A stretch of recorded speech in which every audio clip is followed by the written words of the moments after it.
श्री गणेशाय नमः। जय श्री कृष्ण, राधे राधे। दोस्तों, आप सभी को परमा एकादशी की हार्दिक शुभकामनाएं। दोस्तों, आज के वीडियो में मैं आपको बताने वाली हूँ पुरुषोत्तम माह की जो दूसरी एकादशी रहेगी, यानी कि परमा एकादशी, वह कब रहेगी, पारना आपको कब करना है, इस व्रत की विधि क्या रहेगी, व्रत के क्या नियम है, इस एकादशी में हमें क्या करना है और क्या नहीं करना है, यह मैं आपको बताऊंगी। इस व्रत के दौरान हमें क्या खाना चाहिए और क्या नहीं खाना चाहिए, इन सब के बारे में मैं आपको बताने वाली हूँ। दोस्तों, अधिक मास में पड़ने वाली दोनों एकादशी बहुत ही फलदायी है। अगर आप एकादशी का व्रत करते हैं तो यह आपके लिए बहुत ही अच्छा है, और अगर आप एकादशी का व्रत नहीं करते हैं तो फिर भी आपको यह व्रत जरूर करनी चाहिए, क्योंकि इस एकादशी का व्रत करने से आपको करोड़ों एकादशी करने के बराबर पुण्य मिल जाएगा। तो दोस्तों, आज का यह वीडियो आपके लिए बहुत ही लाभदायक सिद्ध होने वाली है। तो दोस्तों, मेरे इस वीडियो को आप पूरा जरूर देखें। चलिए अब वीडियो शुरू करते हैं। दोस्तों, अधिक मास की अंतिम एकादशी कृष्ण पक्ष की एकादशी तिथि को है। इस एकादशी को परमा एकादशी के नाम से जाना जाता है। जो भी व्यक्ति परमा एकादशी का व्रत रखकर विधि पूर्वक पूजा पाठ करता है, उसे धन और वैभव की प्राप्ति होती है। वह पापों से मुक्त हो जाता है। जीवन के अंत में उसे सद्गति प्राप्त होती है। इस व्रत को कुबेर ने भी किया था। व्रत को करने से दरिद्रता दूर होती है। परमा एकादशी का व्रत हर 3 साल में एक बार आता है। यदि इस साल आप परमा एकादशी का व्रत नहीं रख पाए तो फिर 3 साल बाद मौका मिलेगा। आइए दोस्तों, अब जान लेते हैं परमा एकादशी 2023 के तिथि के बारे में। तो दोस्तों, पंचांग के अनुसार इस साल अधिक मास के कृष्ण पक्ष की एकादशी तिथि की शुरुआत 11 अगस्त दिन शुक्रवार को सुबह 5:06 पर हो रही है। यह एकादशी तिथि 12 अगस्त दिन शनिवार को सुबह 6:31 तक मान्य है। ऐसे में परमा एकादशी का व्रत 12 अगस्त दिन शनिवार को रखा जाएगा। आइए दोस्तों, अब जान लेते हैं परमा एकादशी 2023 की पूजा मुहूर्त के बारे में।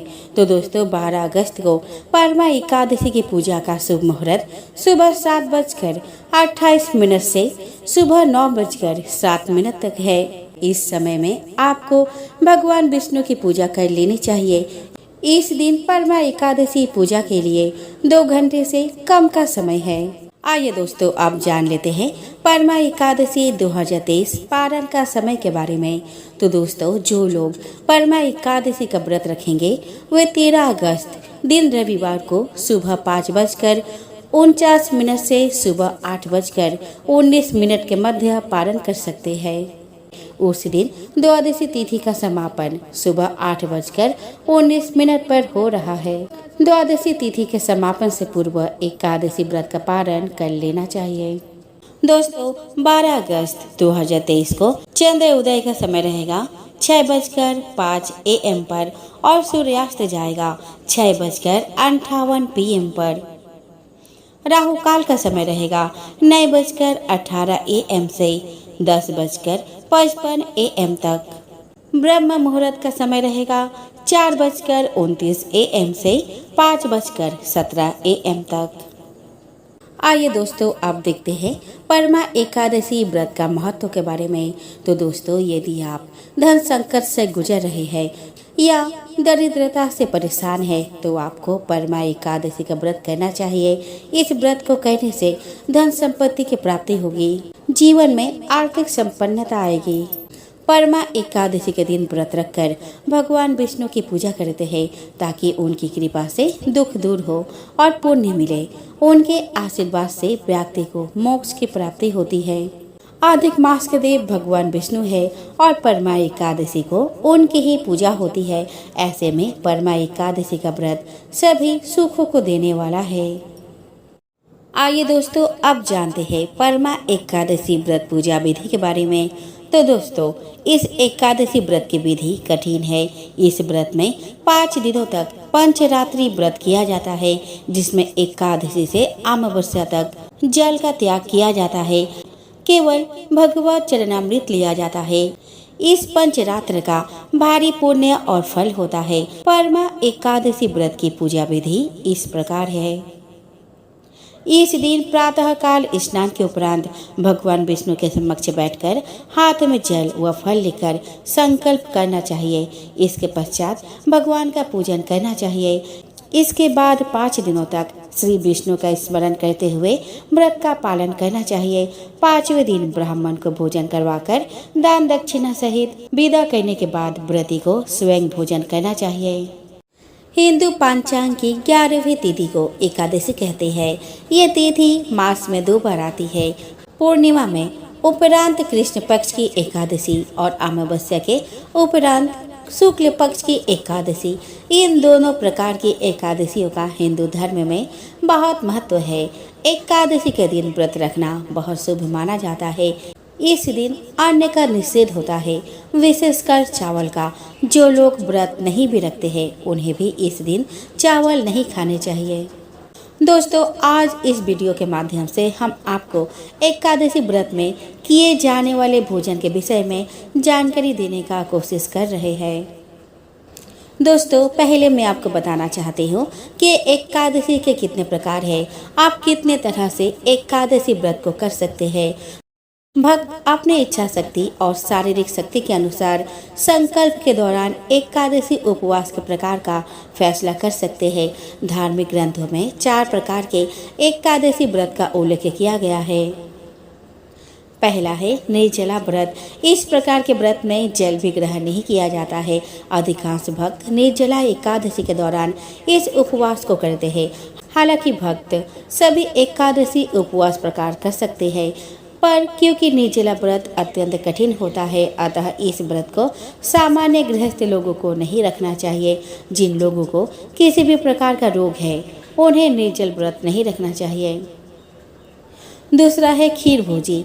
खीर भोजी अर्थात सिर्फ खीर पर एकादशी व्रत। खीर दूध और पौधों के दूधिया रस को दर्शाता है, लेकिन एकादशी के संदर्भ में यह सभी उत्पादों को दूध से बने होना चाहिए। इस प्रकार के व्रत में दूध की बनी मिठाई, दही, छाछ आदि का सेवन करना चाहिए। यदि देसी गाय के दूध का उपयोग किया जाए तो यह सर्वश्रेष्ठ होता है। फलाहार यानी एकादशी केवल फलों पर उपवास करना। आपको आम, अंगूर, केला, बादाम और पिस्ता आदि जैसे फलों का सेवन उच्च वर्ग का उपभोग करना चाहिए और पत्तेदार सब्जियां नहीं खाना चाहिए। चौथा है नक्त भोजी। नक्त भोजन का अर्थ होता है पूरे दिन कुछ न खाकर सूर्यास्त के बाद 3 घड़ियों को छोड़कर रात्रि में एक बार भोजन करना। इस भोजन में बीन्स, गेहूं, चावल और दालों सहित किसी भी तरह के अनाज नहीं होने चाहिए, जो एकादशी व्रत के दौरान निषिद्ध है। एकादशी व्रत के दौरान नक्त भोजी के लिए आहार में साबूदाना, सिंगारा, शकरकंद, मखाना, आलू, रामदाना और मूंगफली शामिल है। दोस्तों, साबूदाना एक खाद्य पदार्थ है। यह छोटे छोटे मोती की तरह सफ़ेद और गोल होते हैं। भारत में यह कसावा या टेपियोका की जड़ों से व अन्य अफ्रीकी देशों में सैगो पाम नामक पेड़ के तने के गुद्दे से बनता है। भारत में लोग साबूदाने के विभिन्न प्रकार के व्यंजन जैसे साबूदाना खिचड़ी, साबूदाना पापड़, साबूदाने की खीर, साबूदाना बड़ा आदि बनाकर खाते हैं। साबूदाने में मुख्यतः कार्बोहाइड्रेट्स और कैल्शियम होता है। यह आसानी से पच जाता है और जल्दी ऊर्जा देता है। मखाने के बीज का उपयोग उत्तर भारत में विशेष रूप से होता है। इसे विभिन्न स्वादिष्ट व्यंजनों जैसे मखाने की खीर, रोस्टेड मखाना आदि में उपयोग किया जाता है। मखाना गुणकारी होता है और कई पोषक तत्वों से भरपूर होता है। यह उच्च प्रोटीन, लो वसा, कार्बोहाइड्रेट्स, फाइबर, विटामिन और खनिजों का भंडार होता है। मखाने का उपयोग व्रत के भोजन में होता है, क्योंकि यह व्रती के भोजन के लिए स्वस्थ और पौष्टिक विकल्प प्रदान करता है। रामदाना को राजगीरा भी कहा जाता है। व्रत में राजगीरे के आटे का पराठा या हलवा बनाकर खाया जाता है। व्रत में रामदाने का लड्डू और खीर भी बनाकर खाई जाती है। रामदाना पौष्टिकारक होने के कारण इसके अनगिनत फायदे हैं, इसीलिए उपवास के समय ज्यादातर इसका सेवन किया जाता है। इसके सेवन से शरीर में प्रोटीन की कमी पूरी होती है और शरीर में ऊर्जा बनी रहती है। दोस्तों, सिंगारा ऐसा फल है जो त्रिकोणाकार के और 2 सींग वाला होता है, लेकिन इसके अनोखे आकार की तरह फायदे भी अनगिनत होते हैं। सिंगारा मुख्य रूप से सर्दी के मौसम में पाया जाता है। इसको छीलकर इसके गुद्दे को सुखाकर और फिर पीसकर जो आटा बनाया जाता है, उस आटे से बने खाद्य वस्तुएं जैसे सिंघारे की पूरी, सिंघारे का हलवा, सिंघारे की कतली आदि का भारत के लोग व्रत उपवास में सेवन करते हैं, क्योंकि इसे एक अनाज नहीं वरन एक फल माना जाता है। दोस्तों, शकरकंद खाना सेहत के लिए फायदेमंद है और इसे व्रत में भी खाया जा सकता है। शकरकंद पोषक तत्वों से भरपूर होता है। इसको भूनकर खाया जा सकता है। इसके अलावा इसे भूनकर इसकी खीर बनाकर खाना एक अच्छा विकल्प हो सकता है। सर्दियों में शकरकंद खाने से सर्दियों से भी बचाव होता है। दोस्तों, व्रत के दौरान दिन में 1 या 2 बार सूखे मेवे का सेवन करें। इसमें काजू, बादाम, मूंगफली, पिस्ता, अखरोट, किशमिश, खजूर, छुहारा आदि शामिल करें। इसके पोषक तत्व भी मिलेंगे और ऊर्जा भी बनी रहेगी। सूखे मेवे के लड्डू या पाग बनाकर भी खा सकते हैं। दोस्तों, एकादशी व्रत रखने वाले लोगों को दशमी के दिन से ही सात्विक भोजन करना चाहिए। भोजन में बैंगन, मसूर की दाल, गाजर, मूली, लहसुन, प्याज, चावल आदि नहीं खाना चाहिए। व्रत के दिन अपने संकल्प के अनुसार व्रत का भोजन करना चाहिए और पारण के दिन भी सात्विक भोजन ही करना चाहिए। हिंदू धर्म में भगवान विष्णु का आशीर्वाद पाने के लिए एकादशी व्रत रखने का विधान है। 12 अगस्त 2023 को परमा एकादशी का व्रत रखा जाएगा। ये अधिक मास के कृष्ण पक्ष की एकादशी है। मान्यता है कि इस व्रत को करने से कभी धन की कमी नहीं रहती, आर्थिक तौर पर लाभ मिलता है। पौराणिक कथा के अनुसार इस व्रत के प्रताप से गरीब ब्राह्मण भी धनवान बन गया था। सनातन परंपरा में एकादशी व्रत को लेकर कुछ एक नियम भी बताए गए हैं, जिसकी अनदेखी करने पर व्यक्ति को पुण्य की जगह पाप का भागीदारी बनना पड़ता है। दोस्तों, भूल से भी परमा एकादशी व्रत के दिन ये काम नहीं करने चाहिए। पहला तो परमा एकादशी व्रत करने से साल भर के धार्मिक कर्म और दान का पुण्य मिल जाता है। इसीलिए इस दिन सुबह देर तक ना सोए, दोपहर में भी नहीं सोना चाहिए और व्रती रात्रि जागरण कर विष्णु जी के मंत्रों का जाप करें। एकादशी के दिन जो भी व्यक्ति पशु पक्षी घर आए तो उसे कुछ खिलाए बिना ना भेजे। इस दिन पितर किसी भी रूप में आपके द्वार पर आ सकते हैं। इस दिन व्रत करने वाले व्यक्ति को काले रंग के वस्त्र भूलकर भी नहीं पहनना चाहिए। काला रंग नकारात्मकता का प्रतीक है। इससे व्रती पर बुरा प्रभाव पड़ता है, व्रत का फल नहीं मिलता। परमा एकादशी के दिन दान देना पुण्यकारी माना जाता है, लेकिन ध्यान रहे इस दिन व्रत करने वाले भूलकर किसी दूसरे के घर का जल फल नहीं खाना चाहिए और ना ही कोई दान लेना चाहिए। अगर किसी कारणवश ऐसा करना पड़े तो उसके बदले में उन्हें रुपये दे दे, इससे व्रत नष्ट नहीं होता है। परमा एकादशी व्रत वाले दिन व्यक्ति को स्त्री प्रसंग से बचते हुए पूरी तरह से ब्रह्मचर्य का पालन करना चाहिए। काम, क्रोध और ईर्ष्या की भावना का त्याग करें, तभी व्रत का फल मिलेगा। दोस्तों, परमा एकादशी के दिन ये 3 कार्य आपको जरूर करने चाहिए।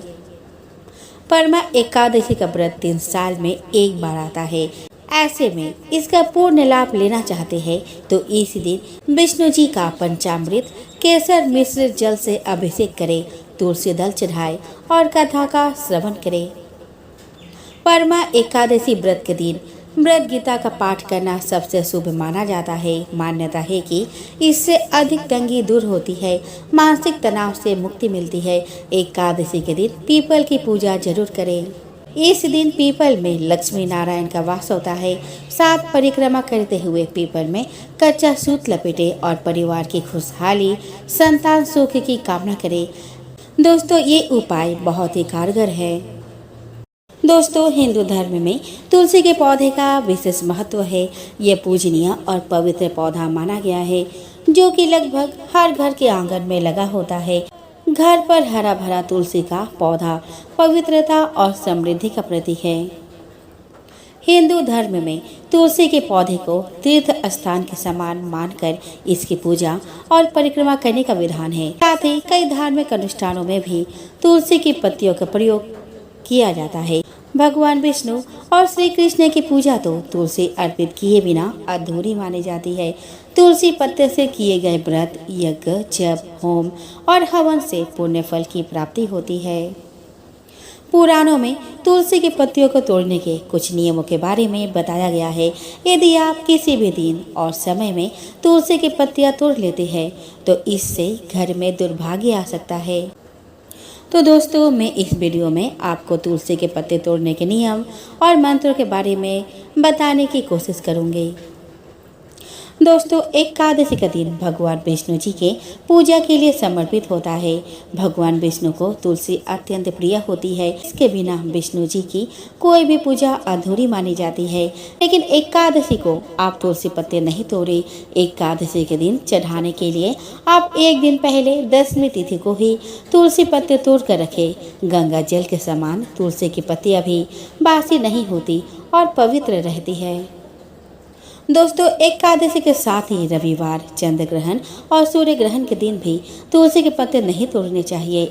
इन दिनों तोड़े गए तुलसी की पत्तियों से पूजा का फल प्राप्त नहीं होता। रविवार के दिन तुलसी के पौधे में जल चढ़ाना और छूना भी वर्जित माना जाता है। सूर्यास्त के बाद कभी भी तुलसी के पत्ते न तोड़ें। सूर्यास्त के बाद तुलसी के पत्ते तोड़ने से घर में दुर्भाग्य आता है। तुलसी का पौधा पूजनीय होता है, इसीलिए इसकी पत्तियां तोड़ते समय विशेष नियमों का पालन करना जरूरी होता है। तुलसी के पत्ते तोड़ने से पहले हाथ जोड़कर प्रार्थना करनी चाहिए। इस बात को भी ध्यान रखें कि पत्तियों को नाखून की सहायता से न तोड़ें। तुलसी के पत्ते तोड़ने से पहले ये मंत्र का जाप जरूर करें। ओम सुभद्राय नमः, ओम सुप्रभाय नमः, मातस्तुलसी गोविंद हृदयानंद कारिणी नारायणस्य पूजार्थ चिनोमि त्वां नमस्तुते।